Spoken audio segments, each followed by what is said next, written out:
It's a 911 call very few people ever hear, but it's the kind of call that happens far more than most of us want to believe. Sending emergency.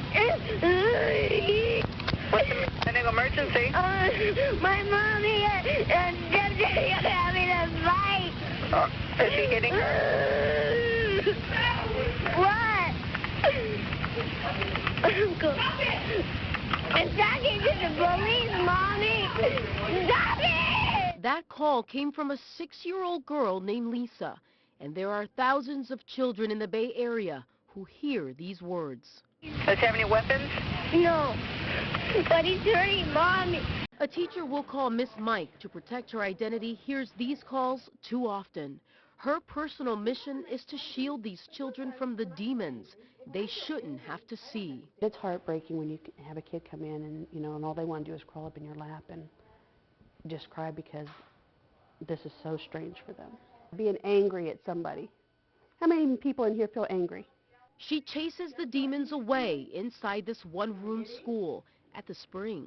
Although it's part of the Hillsborough County school system, this classroom is like no other.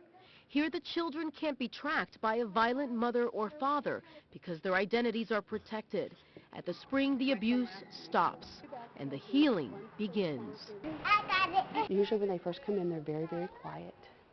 They're not very outgoing, and then as they get more comfortable with us, they get a little bit more outgoing, and then of course they'll talk to you about anything. But before many of them begin talking about the pain, Miss Mike says they begin releasing the anger, the sadness and confusion through art. The reason why I drew the sun was because I feel good. I feel bad because I'd never imagined myself in a shelter. In this piece, the child drew a picture of himself. On the left, he's running away. He says he's scared. On the right, he shows he feels safe at the Spring. This boy sketched himself crying. He wrote, "I feel hated all the time." And though his father was the abuser, he says, "I miss my dad." And Miss Mike sadly says by the time some children begin to heal, their parents pick them up and take them back home, back to the demons. A lot of teachers, they can go to school and go to work or whatever and go home and they kind of forget their job. Mine tends to go home with me because I always worry about what's going to happen with the kids, and it's very hard.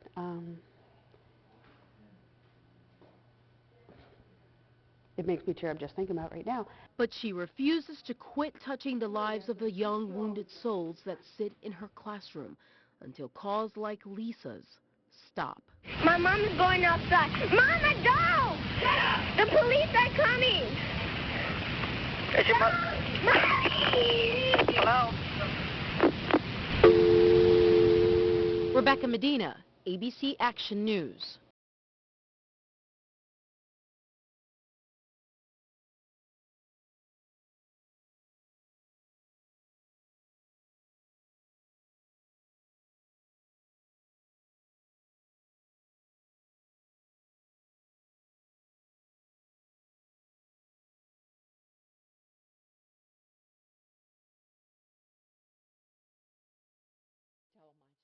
When you look at a painting, you are looking into the mind of the artist. Like the distorted faces painted on this canvas.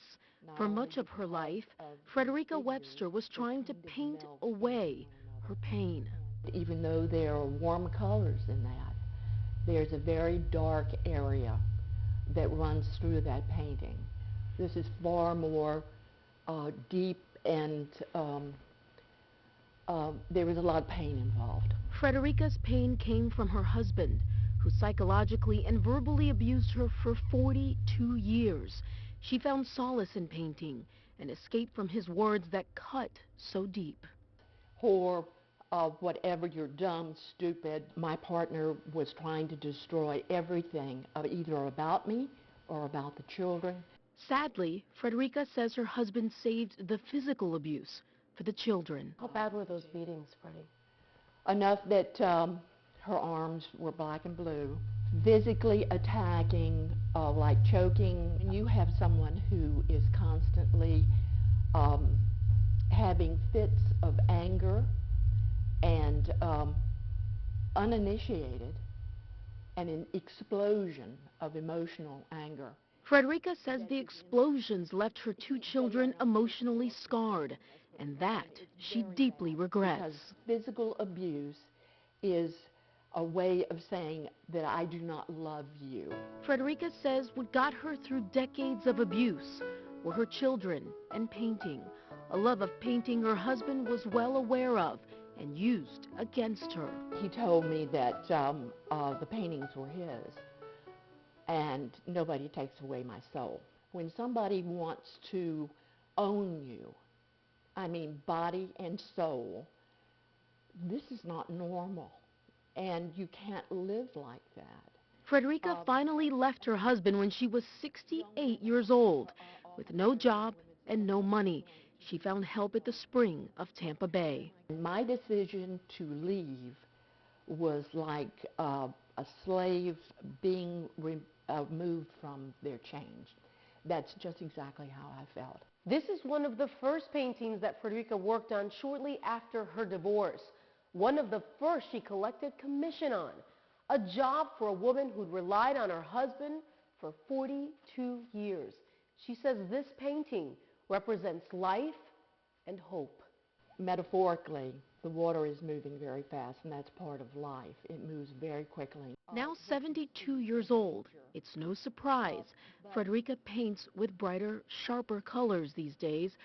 Every painting holds a piece of her present and a tiny glimpse of her past. Looking at an old photo of herself, Frederica is reminded of how free she felt in her youth, freedom she would finally reclaim in her golden years.